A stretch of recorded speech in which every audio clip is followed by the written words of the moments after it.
Krijova librin Transformo jetën tënde, sepse për mua kështu është ndier transformimi im, rrugtimi im. Fazën e parë kam ndarë këtu.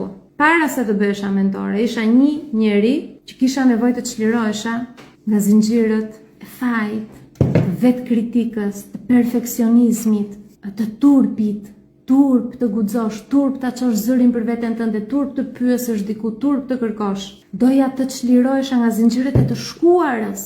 Truri bluan të situata dhe informacione nga e shkuara që mua nuk më shërbenin më dhe më mbanin të vogël.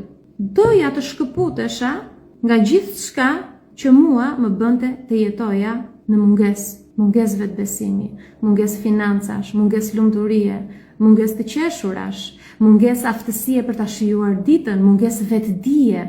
Dhe kuptova që të gjitha këto nuk mund t'i merja nëse nuk shkëpusja disa zinxhir.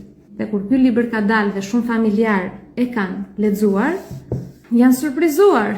Ndërsa ju kur e lexuat, më bët autore bestseller. Më surprizuat mua.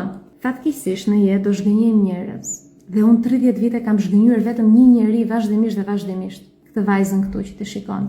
Dhe mbas 30 vitesh që u zgjova, 30 vjeç kam përjetuar fazën e parë të rizgjimit shpirtëror. Vendosa që mjaft më. Edhe nëse zhgënjejnë njerëzit, nuk ka problem. Do e te i kalojnë këtë gjendje. Do mësojnë dal nga dal me versionin tim të ri.